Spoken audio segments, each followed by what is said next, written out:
So we're going to solve a system of equations algebraically. If we solve these algebraically, both of them are set equal to y. So you just take the first equation, which is x plus 1, and you're going to set it equal to x squared minus 2x plus 1. So you set the right side of each equation equal to one another, because in the first equation we see that y is equal to x plus 1.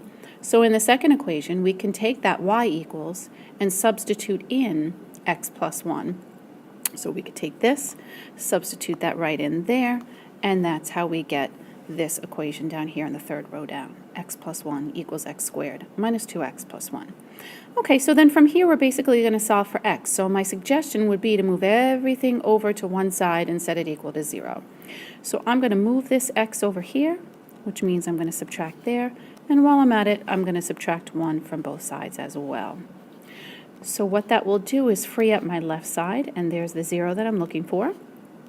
And then I'll have x squared minus 3x, and these will cancel out, so that will be nothing. Okay? All right, then from here, we're going to factor. So we can take out an x, and then we have x minus 3. This is set equal to 0. And then we do our little t-chart that you guys are used to doing. And then we'll get x equals 0 on the left and x equals 3 on the right. Okay. So there are our x values. Now when we're solving algebraically, though, not only are we solving for x, but we are also solving for y. So you can pick either of the original equations that are in the box that I boxed up the top here. I'm going to pick the easier one. I always like to pick the easier one, so I'm going to pick y equals x plus 1. And basically what you're going to do is you're going to plug in x equals 0. So let's do that. And when x is 0, I get y equals 1. So my answer for when x is 0 would be 0, comma, 1. So that is one solution. And next, and last but not least, I'm going to use the same equation again. Again, you can use any equation, but I like to use the easier one, y equals x plus 1.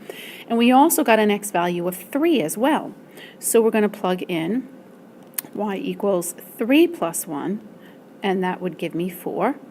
So then I know my other solution is 3, comma, 4.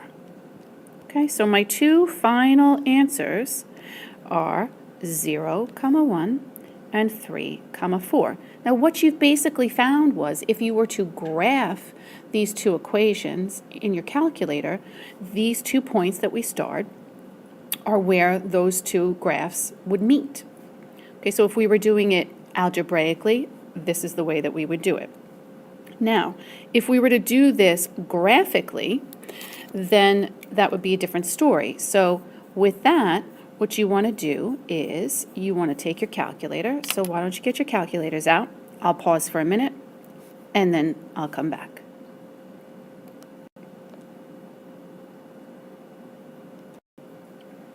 Alrighty, so hopefully at this point you have your calculators.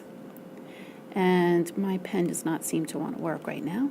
All right, so we have y equals x plus 1, and this is the same set of equations that we used in the first example. X squared minus 2x plus 1. Okay, now we got some limitations with this whole video thing, so I'm going to have to rely upon you to actually be typing this into your calculator. So in your y1, you're going to plug in the x plus 1. And in your y2, I'd like you to plug in the x squared minus 2x plus 1. Okay, now you really can plug them in either direction. It doesn't really matter. So like if you, for example, in your y1, if you put x squared minus 2x plus 1, and then in your y2 you put x plus 1, that's fine. All right, so once you have those in there, I would probably maybe try hitting zoom 6, and then you should get a picture. Now, obviously, you should be getting a picture of a parabola and a line. So your line, this is just going to be a very brief sketch, will look something like that. And we're hitting here at the y-axis at 1. And then your parabola is going to come through like this Bing, bing, bing, and then we're going to go back up like that. And oops, bad picture, but this is hitting the x-axis here, okay, at 1 as well. All right, so now what you can see is the parabola and the line meet at 2 points. Here's the one right here, and the coordinates of that point are 0, 1. And then here's the other intersection point. Now remember, about a week and a half ago, we did second calc intersect, so you could do second calc intersect, and you would see that this point is 3, 4. Okay, the other thing you could do is you could hit the second graph button, which is your table button, and you can go down and you can see for an x value of 0, your y1 and your y2 values are both going to be 1. And then for an x value of 3, your y1 and your y2 values are both going to be 4. That's another way to do it if you want to do it that way as well. I kind of prefer the second calc intersect because sometimes they intersect at points that aren't whole numbers. You know, they might be decimals or whatnot. So in that case, you may want to use your calculator and do second calc intersect.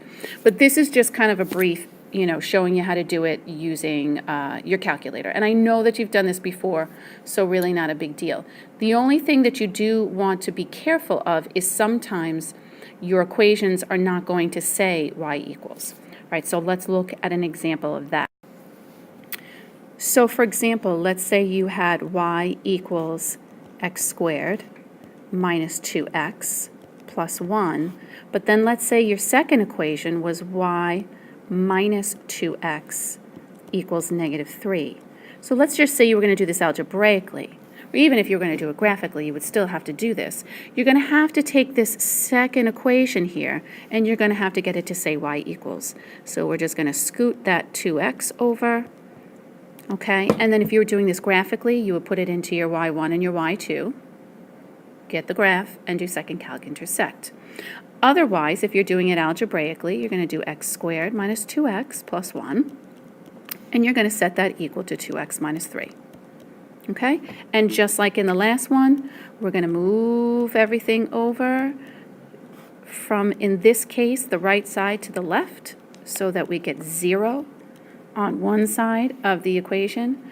And then here on the left, we're going to get minus 4x plus 4. Okay, factor. So we should have x minus 2 and x minus 2. Now, the interesting part about this is when we go ahead and we do our little t-chart, notice that our x values are the same. So what's going to happen here is when we go to plug this back in, and remember you can plug it into either equation. I prefer the bottom one in this case because it's a little bit easier. So I'm going to plug it into that one.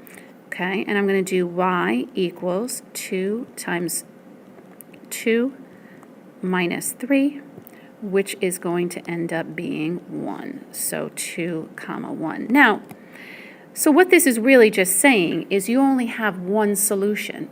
In other words, your parabola and your line are only going to meet in one spot, and that spot is at 2, 1. Now I would go ahead and try putting that into your calculator just so that you can see what the graph looks like. And you'll see that it's only hitting in the one spot, and it is at 2, 1.